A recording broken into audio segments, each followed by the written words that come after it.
निराश मत होना, कमजोर तेरा वक्त है, तू नहीं। जीवन में कितना भी बुरा समय आ जाए, लेकिन हमेशा परिवार के साथ रहें, क्योंकि सुख आएगा तो बढ़ेगा और दुख आएगा तो बटेगा। बोलना तो सभी जानते हैं, लेकिन कब और क्या बोलना है यह बहुत कम लोग जानते हैं। जो केवल अपना भला चाहता है वह दुर्योधन है, और जो अपनों का भला चाहता है वह युधिष्ठिर है, और जो सबका भला चाहता है वह श्री कृष्ण है। इस दुनिया में कोई भी व्यक्ति ऐसा नहीं है जिसके पास समस्याएं ना हो, और ऐसी कोई समस्या नहीं जिसका समाधान ना हो। श्री कृष्ण कहते हैं, तुम्हारे बीते हुए कल को तो मैं ठीक नहीं कर सकता, लेकिन तुम वर्तमान में अगर अच्छे कर्म करोगे तो मैं तुम्हारा आने वाला कल जरूर उजागर करूंगा।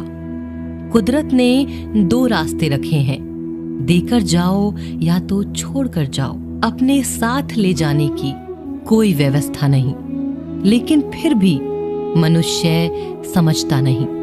याद रखना, भगवान से कभी उम्मीद मत छोड़ना, और दुनिया वालों से कभी उम्मीद मत रखना। क्यों रोते हो मन का ना होने पर? जो लिखा है वो होकर रहेगा। एक रास्ता बंद करने से पहले भगवान 10 रास्ते खोल देते हैं। गर्मी के मौसम में पत्ते सूखने के बाद भी पंछी घोंसला नहीं छोड़ते, क्योंकि वो भी जानते हैं फिर से बरसात आएगी और पेड़ पर नए पत्ते आएंगे। जो हुआ उसे भूलकर नई शुरुआत करो, और याद रखो, जिसका कोई नहीं होता उसका भगवान होता है। मतलब से जुड़े रिश्ते मतलब तक साथ देते हैं, लेकिन दिल से जुड़े रिश्ते आखिरी सांस तक साथ निभाते हैं। अच्छा काम करते रहो, चाहे कोई सम्मान करे या ना करे, क्योंकि सूर्य उदय तब भी होता है जब करोड़ों लोग सोए रहते हैं। दुनिया में हर एक काम आसान है, केवल अंदर से आवाज आनी चाहिए। हमेशा मेहनत और उस परमात्मा पर विश्वास रखना, यही सफलता का सूत्र है। जीवन में सबसे बड़ी गलती वो है जिस गलती से हम कुछ सीख नहीं पाते।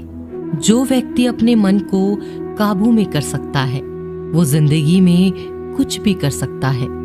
इंसान की अच्छाई पर सब खामोश रहते हैं, लेकिन चर्चा अगर उसकी बुराई पर हो तो गूंगे भी बोल पड़ते हैं।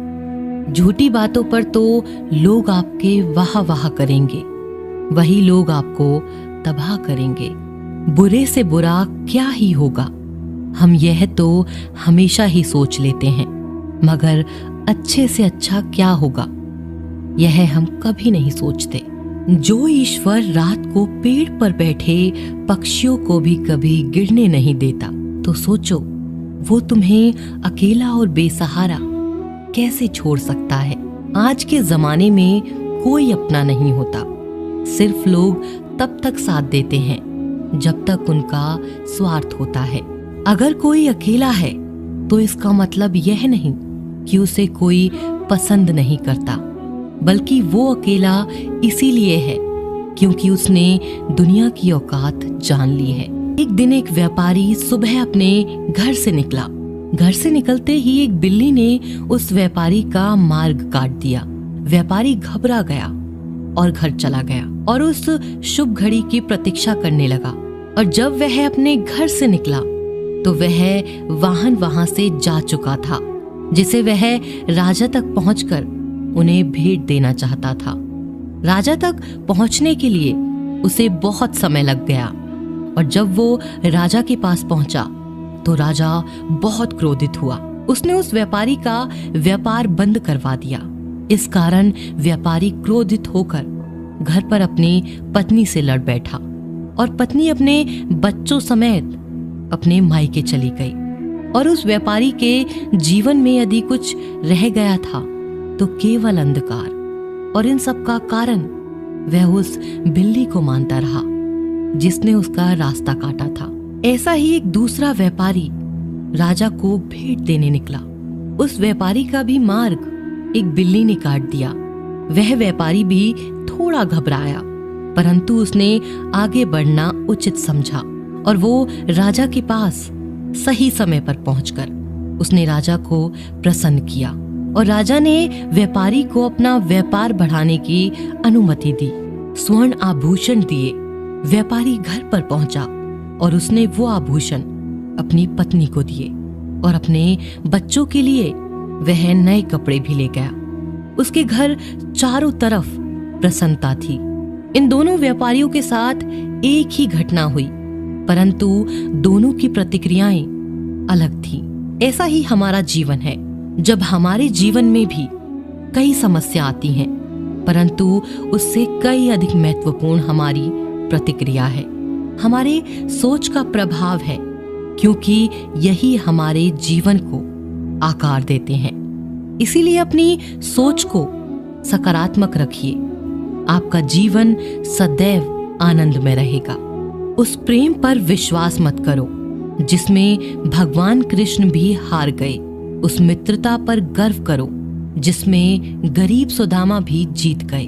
परमात्मा सभी को एक मिट्टी से बनाता है, बस फर्क सिर्फ इतना है, कोई बाहर से खूबसूरत होता है तो कोई भीतर से। समझ ज्ञान से अधिक गहरी है। आपको बहुत से लोग जानते होंगे, लेकिन कुछ ही आपको समझते हैं। प्यार दुनिया की सबसे खूबसूरत चीज है, जिसे देखा नहीं जा सकता, छुआ नहीं जा सकता। इसे केवल दिल से महसूस किया जा सकता है। श्री कृष्ण कहते हैं, क्रोध करना बुरी बात है, लेकिन जहां जरूरत हो वहां दिखाना चाहिए, नहीं तो गलत करने वालों को पता ही नहीं चलेगा कि वह गलत कर रहा है, और वह हमेशा आपके साथ वैसा ही व्यवहार करे। अपने जीवन में कभी भी किसी हुनर का घमंड नहीं करना चाहिए, क्योंकि पत्थर जब पानी में गिरता है तो वो अपने वजन से डूब जाता है। जिंदगी में दो चीजें गिनना बंद करो, खुद का दुख और दूसरों का सुख। जीवन आसान हो जाएगा। परिवर्तन प्रकृति का नियम है, इसीलिए जो भी छूटे उसके लिए शोक करने की बजाय जो आपके पास है उसका आनंद लेना सीखो। भरोसा अगर खुद पर करो तो ताकत बन जाता है, दूसरों पर करो तो कमजोरी बन जाता है। आप कब सही थे इसे कोई याद नहीं रखता, लेकिन तुम कब गलत थे इसे सब लोग याद रखते हैं। एक बार ईश्वर आपको ऐसे व्यक्ति से मिलाएगा कि उसके आने से आपका जीवन पूरी तरह से बदल जाएगा। तो अब यह आपकी जिम्मेदारी है कि आप उसे पहचानें और उसे संभालें।